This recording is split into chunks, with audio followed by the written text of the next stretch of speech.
up would be Senate Bill 2263, and I would like to recognize the senior senator from Jackson County, my vice chair, to handle the bill. Thank you, Mr. Chairman. Appreciate you very much. I Recognize you object. to explain this bill. I hear an objection to my title from Senator Wiggins. We don't really have to address that. Ladies and gentlemen, this Senate Bill number 2263 is one of the bills that we all appreciate because the short title pretty much tells you exactly what this bill does. This is going to require DMR law enforcement officers to have probable cause before they can board or stop a vessel. That's what the bill does. That's my short explanation. I'm happy to take any questions. Thank you for that short explanation. Any questions, Junior Senator from Jackson? Mr. Chairman, I want to first thank you for, I feel like we've now been raised to another level. Being here in room 216 under the previous chairman, we didn't reach those heights. Sir, question? So I just wanted to say thank you to this chairman because we're now in a different position. So question is this not the law? I would think as a law enforcement officer, you have to abide by probable cause anyway, and boats are property and it's all that stuff. So is that not the law now? Surprisingly, it is not. That's what we're trying to do here with this bill. Well, just when you say it's not, does that mean it's not being followed or that people don't understand that and we're having to codify it? Yeah, no, there is no requirement for a DMR officer to have probable cause. They can currently stop your vessel, board your vessel without probable cause, and do the same at the marina. So we're going to require them to have probable cause. Other states have taken this step. Florida did this recently, and I think it's time for Mississippi to join that as well. Okay, thank you. Yeah, thank you for your question. Any other questions? Senator Seymour? Thank you, Mr. Chairman. Is this not also the same language in Title 49 dealing? The specific language basically says that they can search by cause, not probable cause. And we're just correcting to make it like every other law enforcement agency has to abide by. Yeah, I would say that's correct. Yes. Thank you. Senator Hobson? Thank you, Mr. Chairman. Senator England, similar questions to them, but let me just ask a hypothetical. Does DMR go on boats now to check for things like vests, life vests, or proper safety equipment? Yes. And they can go on at any time, again, without probable cause, to stop you if you're fishing. I was just talking to a gentleman who was fishing with his grandson. DMR vessel pulled up, did a full search, did everything, almost hit the anchor line, all this stuff, no probable cause, which they're allowed to do now. So we're going to require probable cause before that can happen. What all do they check for typically?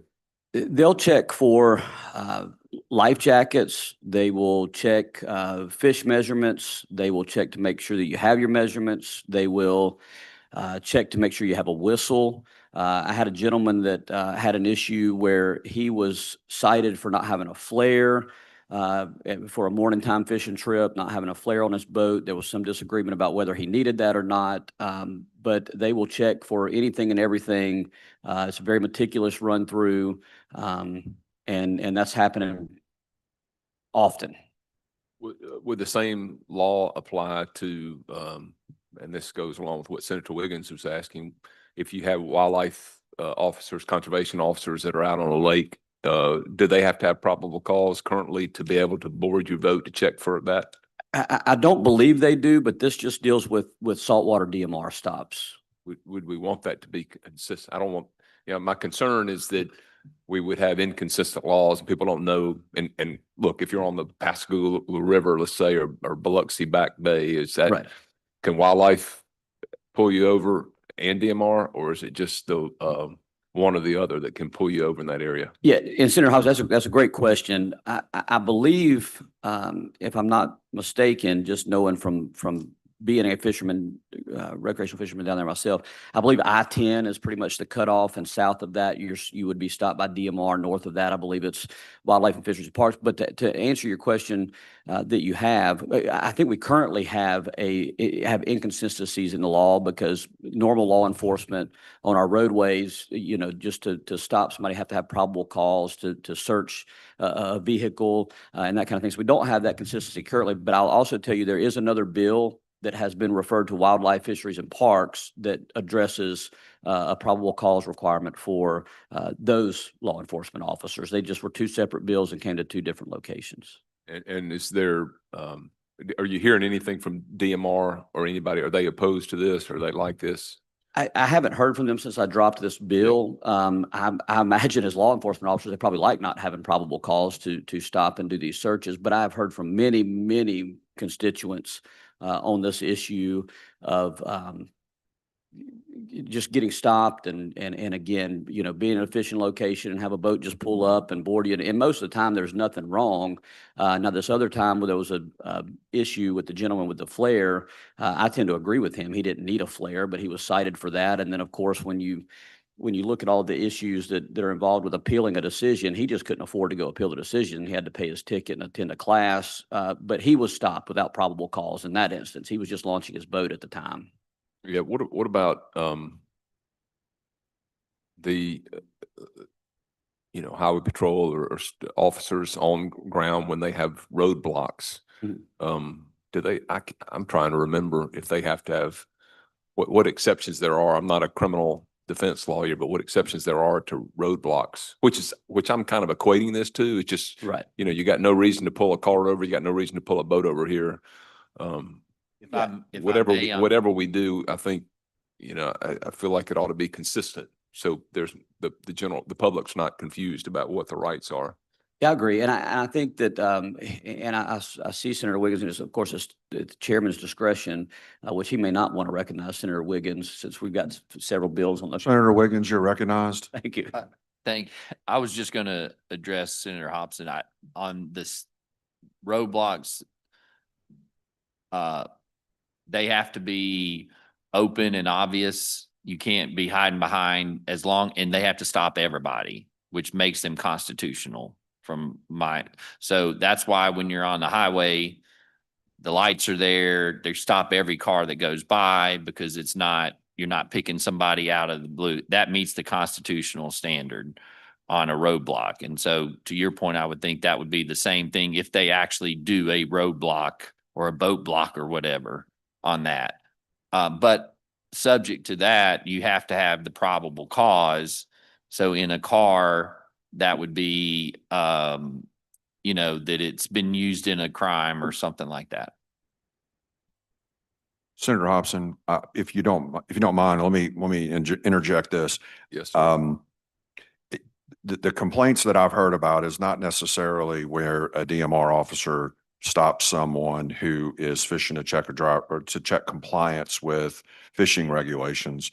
The problems that we've had and that we've heard a lot about is that on any given Saturday, Saturday or Sunday on the north side of the Biloxi Ocean Springs Bridge or Pops Ferry Bridge or somewhere, there'll be a boat that'll just be sitting there waiting for a group of kids or a group of young adults to come through, and they get targeted just because they're young adults, and they get stopped when there's many other boats traveling at higher speeds or whatever.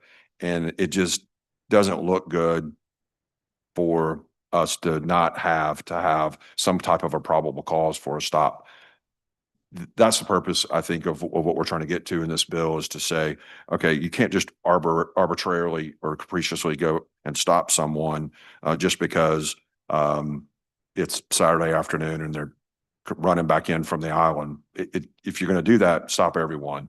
But this singling out young adults or boats that are full of or that have 5 or 6 people on them, that's nothing illegal about that. There just should be something else that they have to demonstrate: unsafe practices, unsafe maneuvering, or something else to initiate that stop. Yeah, I don't, I hear what you're saying, and again, kind of mixed feelings about this bill, because I don't think that ought to just be pulling somebody over because they're young or something.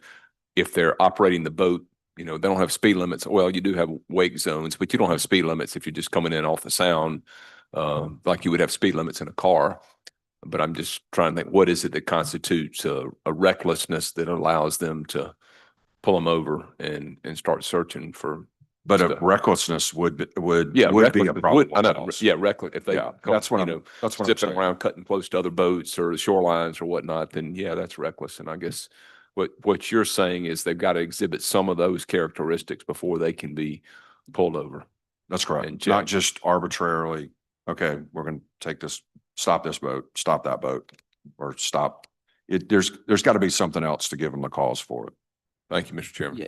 And Mr. Chairman, if I may also, one of the other infinite numbers of stories that I've heard from constituents, just to give you an idea of what has happened down there, there were some teenage boys fishing on a private pier at night, and without any notice or any way of knowing this was about to happen, a boat flies up onto the pier, and some gentlemen jump out with vests on and everything, and they're wanting to check these guys. It scared the ever living what out of these teenage boys that were fishing.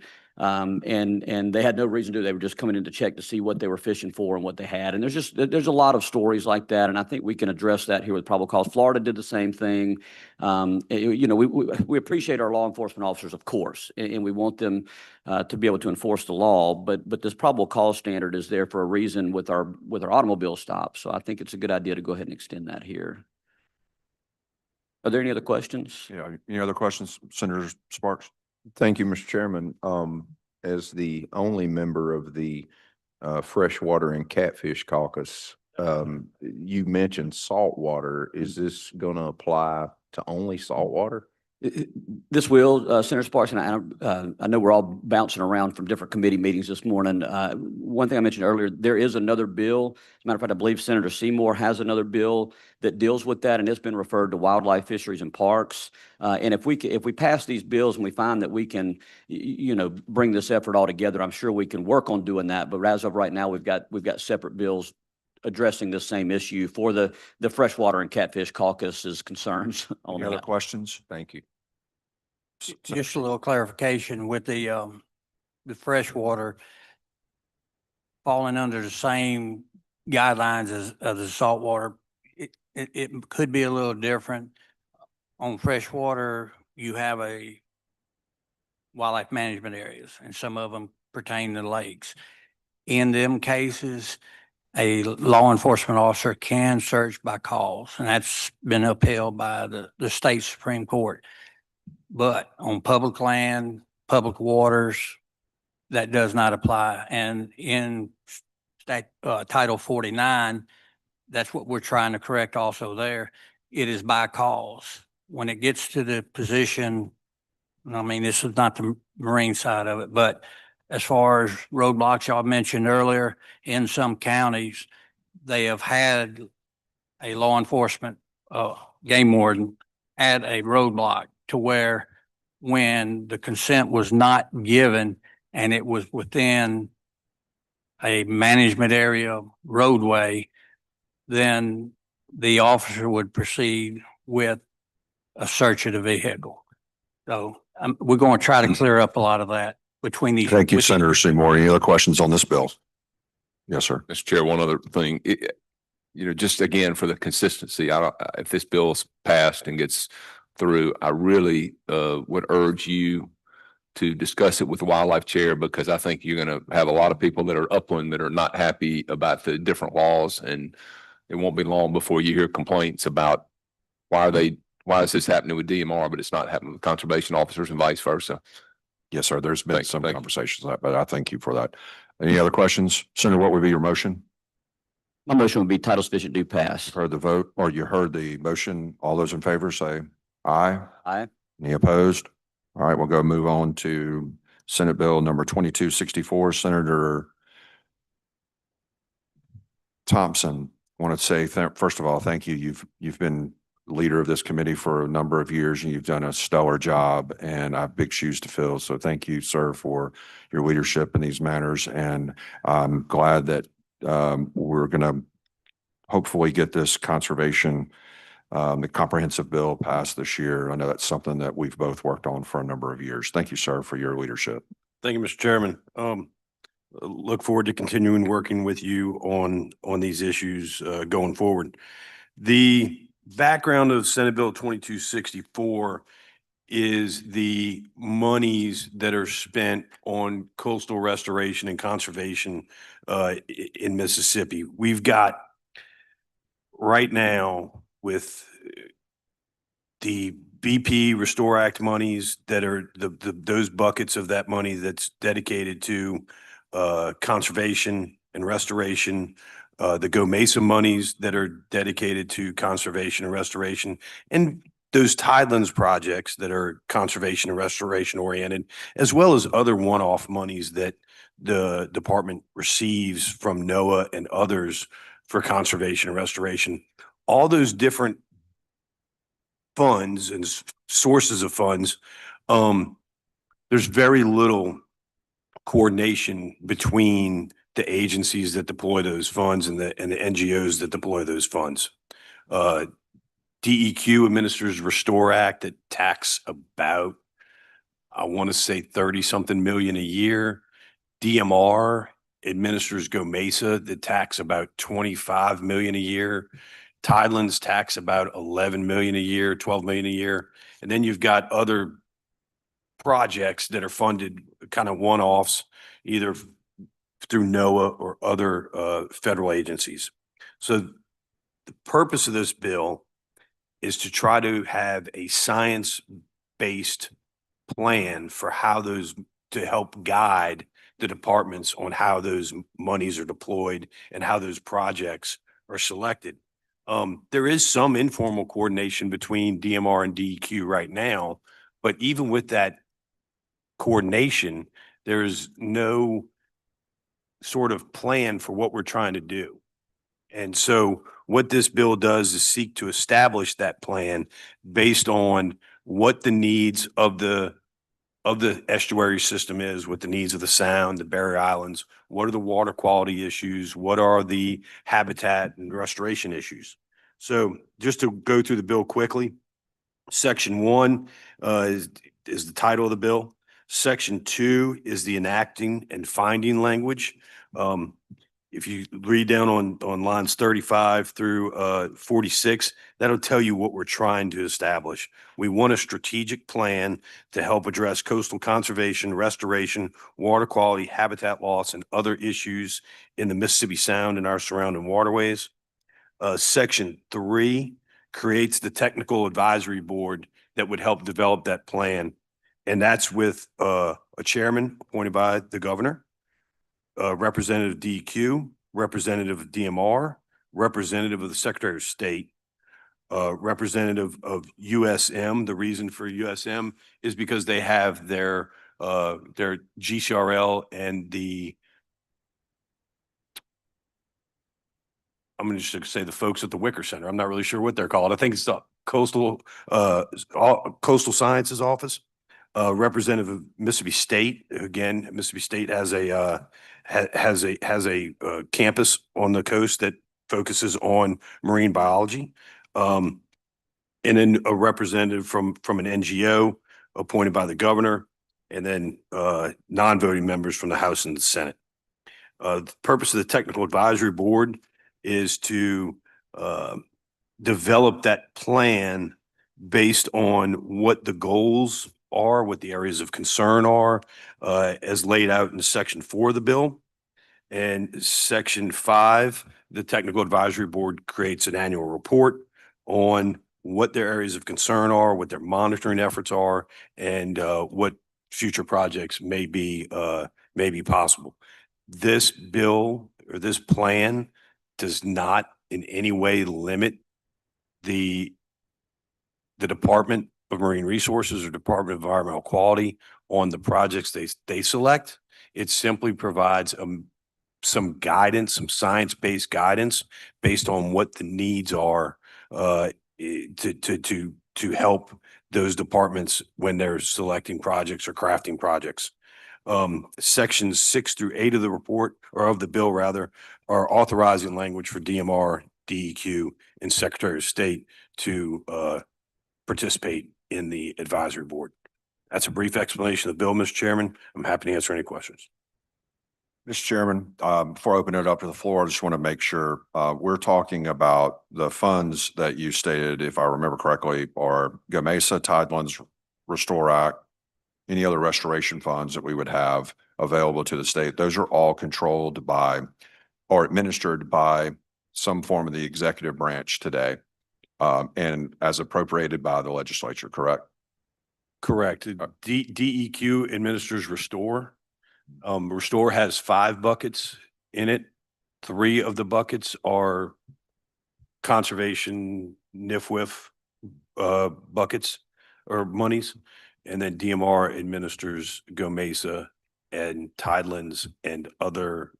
And sir, nothing in this bill is going to change how those funds are administered in any way, shape, form, or fashion. The governor's office still has that full administrative control of the deployment of those funds, correct? Correct. We're not changing that at all. All that you're asking for is that the advisory board provides some overarching cohesive type of strategic plan for the use of those funds to help with the restoration and protection of the marine resources. Is that it? That's correct. So to back out to Louisiana has a quote unquote master plan that they developed back in the 90s, primarily to address land loss issues. Texas developed the strategic plan. They've got a lot more coastline than we do in Texas. They did it by estuary system, but they developed their strategic plan shortly after BP back in 2010. We, the state of Mississippi, we don't have a plan. We're trying to build a house and every year it's different on what the issues are, what we're trying to address. The purpose of this bill is to try to provide the executive branch some background, some science-based background on what the issues are in the sound, and some proposals for how those issues could be addressed to guide project applicants. Okay, and just for a point of clarity, on the very end of section 8 on line 338, you have additional language for the Secretary of State's office. That's just for him. He's not going to have any new duties under this plan other than appointing someone to the advisory board, correct? That's correct. Okay, all right. Any other questions from members of the committee? Senator Seymour? I just want to make sure the GCRF economic damage funds is not in this bill.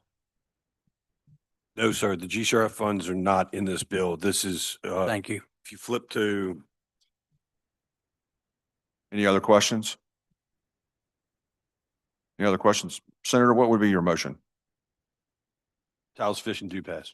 You've heard the motion. All those in favor say aye. Aye. Any opposed say no. All right, we'll report that one out. Senate Bill 2370 comes to us from the airport, from the Mississippi Airport Association, and it deals with abandoned vehicles. We give authority for private landowners and a lot of other people to remove vehicles from their property that have been abandoned for a period of time. And the code section that's brought forward